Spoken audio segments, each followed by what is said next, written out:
Yo, what's up guys? New Siege video, and we're playing against Baby Yegidrus, and we're playing against Sacre-Cœur, if I'm not mistaken. But wait, let me double check that. How much HP does that Orion have?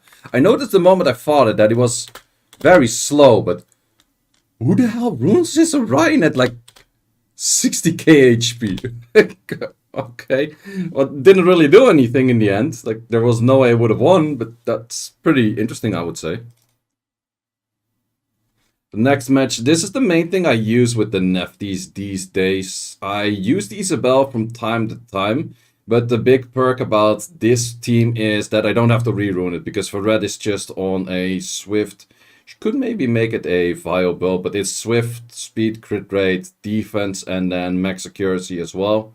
And it is pretty much one speed slower than Nefties, which is pretty hard to do on a Vio set, but works pretty well in Swift scenarios in most cases. A little bit of a risky set or a risky team, but it does work out in most cases. In most cases, actually don't get outsped on the Wusa as well. Wusa could be a little bit faster in this team, but was a Swift Liomei. But in the end, you can still kind of TOA hard this because there's no cleansers. That's the main thing. Like, if there's no cleanse, and you can kind of TOA hard this in most cases. In this case, I did want to go for some pushbacks. Healing right now doesn't make any sense because, well, yeah, heal block, makes a lot of sense, right? In this case, I could go for reset on a Wusa, but I was like, no, if I just tumble down more damage, because technically he has no healer, the only healer is a self-heal.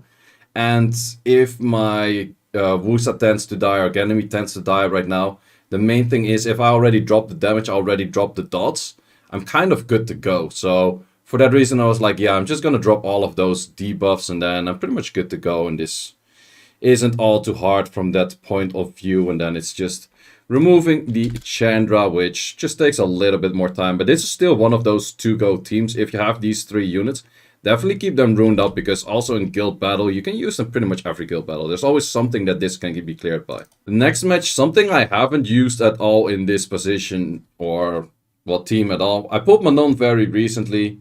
Very late after meta thingy, so it's definitely not something that can be used right now. But the main reason I chose for Manon was because I wanted to have a second water unit. I wanted to have a unit with some damage potential, and I wanted to have a unit that didn't really care too much about the heal block. So with that, I came to the Manon of like, oh, that could kind of work. It's a speed, or no, wait, it's a defense, crit damage, defense build. I used it on defense as well. It does do a decent amount of defense, or amount of damage. Does have the crit buff as well. I think it's like 70 something crit rate, so the crit buff actually does help quite a lot. And definitely a fun offense unit. Like, it's definitely not a defense unit anymore. I also tend to use it in arena offense. You probably have seen my auto team with arena offense. That is a Leo, Seimei, Alaya, and Feng Yang. I can remove the Seimei for a Manon, that's an option. Or if I play against Tian Lengs, I can remove the Feng Yang for the Manon, and that also works. So that's definitely things that I use mainly for inter-server offense, or just during the week. If I'm just farming, and then these days I mostly tap on like an offense as well, an arena offense if I have wings. I don't really do any fast clear wings during the week at all for arena offense. I always do slow clears just during farming. Like, a farm run of 10 equals to one hit of like arena offense. And then it's just one of those teams that just always autos. So this is actually also something that I've never used in arena offense per se. It is like the Chilling and the Kicklet from my arena defense. So they have like an insane amount of damage and everything. So that's nearly killed that Theomars over there. That's pretty interesting. And yeah, I kind of wanted to go, I could go for speed lead here and most likely for sure outspeed, but I was like, probably if I just go for Elucia, I would still outspeed this. And Elucia does give me the potential of, actually, I did this before against another team. I didn't go for a full kill, but you can like interrupt and just the chilling. If you go for chilling as one, you are for sure to actually strip something. You can armor break it with the kicklet, or you can just simply freeze it. So bunch of options that can work with this team. And for that reason, also the chilling, man, it's so much damage. Mainly additional damage artifacts. Next hit, it's the exact same team as the first hit, so I did know that it's very tanky, but I also did know that it's very slow. And the main reason that this team kind of works is, well, bio procs, or the potential bio procs, but also the potential of, okay, if I didn't get a strip on the first thing, I have the monkey as a backup stripper. And also in this case, the moment that the Destiny dies, it's just a GG on this whole match already, because this team...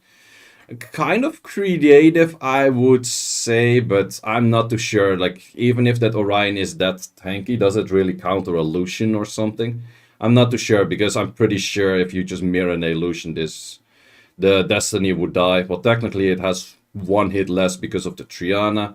I'm not too sure. Maybe it's just counter Lucian and therefore it works. But if you know what the enemy uses exactly, it is pretty easy to counter as well, with just specific teams that you know that are just slower, but it definitely does work if you're just in a bruiser fight. Next match is finally where we have the Tractor, and this is going to be the showcase of Tractor 2-8 with exactly the same runes and everything as a Tractor non-2-8 against exactly the same team. So I'm going to be fighting this team exactly again, and we're just going to look at the damage. So we're doing like 2.9.5 to 3k on that S1. It's not skilled up, however, so it is just the Awakening. I didn't do any of the skill ups yet. I probably will do the skill ups later, but hitting about like 3Ks on a Carcano, that's definitely not bad. The next Carcano might be more tanky, might be less tanky, so it's not exactly the same comparison because I don't hit exactly the same team. But yeah, this is definitely one of those teams that is pretty much as free-to-play friendly and as strong as possible for just Siege in general, I would say. And this is definitely a team that I still recommend everyone to have because it's just very powerful. I would not necessarily say that Tractor was the weak link in this team. The weak link in this team is actually the Lulu getting armor broken and then the Lulu taking a lot of damage. It was never really the Tractor that much of an issue. But it is somewhat better right now. You have some more potential of getting more attack bars in, therefore doing more strips, or not more strips, more stuns, more cycling, more damage. Definitely for the Tractor, you want to go on a Vio plus a Destroy setup. You could go Destroy, Revenge, and then something broken, or even double Destroy, Revenge, or double Revenge, Destroy. All of those builds are kind of good, as long as you just put high efficient runes on it and good artifacts for additional damage. So then the version with the Tractor. So I'm not entirely sure, as I mentioned before, I'm not entirely sure if this is exactly the same team, but let's see. So how much damage can this Tractor do on an S1? We're doing... Wait, he did have a few critters and non-critters, but we did see something alongst 3Ks as well, didn't we? Yeah, still doing like 3.1 even. So technically this is doing more damage. So that does also mean that this was a weaker Carcano, probably a more damaging Carcano. So question you might have, do you need Tractor 2A for Tractor to perform?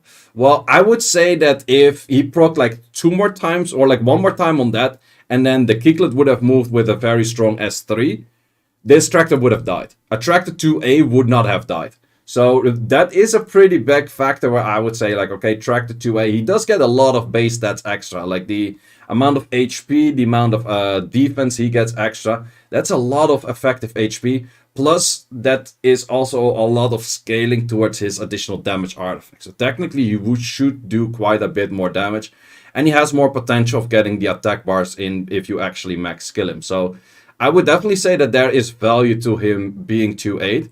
Is it absolutely a must? Like, for example, Lulu 2A is a must. Some other units like Elucia 2A is a must. But is Tractor 2A really a must in this specific team? Actually, not really. Is it a lot better? Yes, definitely a lot better. But is it a must? No. Then the next fight, fighting once against those Sylvias. And I kind of like the idea of the first thing that I did, where I said, like, okay, I will have Elucia as the main CC potential and then just a bunch of damage potentials. In this case, I was like, who's the highest damage potential that I should probably remove? And then start doing damage and other things. It's kind of lucky on that armor breakout, I would say. The Elucia is in this case 100% resistance. That definitely does help out. The Nigong is not 100% resistance in this build. Should probably, if I want to do this better for offense, should be 100 resistance as well. But in this case, for the defense, it's for defense, and then it's just a pure tanky one. So it can handle quite a bunch of hits. Same for that thing. Also, of course, you put the minus light things on it. In this case, it was like, okay, do I want to sleep that thing some more? Yes, I want to sleep that thing some more. And that's just the sheer power of Elusia. Like, that's the thing. If you're thinking about, okay, I want to build a new TA, but I'm not really sure what I should build more Elusias. Because technically, even in net 5s, in net 4, she always has been strong and never wrong on that. But look at, like, I'm pretty much playing a 2v4, like, the whole fight through. Like, I have to survive the first hit, and then I'm playing a 2v3. So I have to survive the first hit, and then I'm just playing a 2v3, and then there's so much healing potential on that. There's so much sleep potential on that. It's guaranteed. There's no RNG in it. The skill 1 is solid. Additional damage stuff works. And it's just such a solid unit throughout that I definitely recommend if people are thinking like, I need another 2A, probably another Elusia. Or just Skillips for Elusia. That's, like, if you don't want to throw Devils at it, I actually have 3 or 4 Elusias fully skilled up with Devils right now. If you don't want to Devil it, just make more Elusias for Skillups, I would say. And then a typical quick hit with Delusion, actually showing the stats. In most cases, I forget to show the stats because I'm hitting quickly. And also, not everything that I record. I've recorded, I think, a lot of sieges by now where I didn't record the whole siege, and therefore I'm like, I'm not going to make the video on it. Like, that's definitely a thing. I don't make videos of all of my sieges that I do. It definitely also does not mean that I go 10-10 in the sieges that I win, or I go 10-10 in the siege, or 10-10 in the siege that I don't show, or like very bad in the siege that I don't show. It's kind of random. But in this case, it was actually a 10-10, so definitely not everything that I do show. Like, actually, this was the siege of Monday. We just finished the siege of Thursday as well. Didn't record that one because I have a whole bunch of other videos planned, plus another video project starting probably on Sunday or Monday. So for that reason, I just didn't record that one. But I did record this one, so a little bit more siege content. Hope you guys enjoyed. And I'll see you as always in the next one.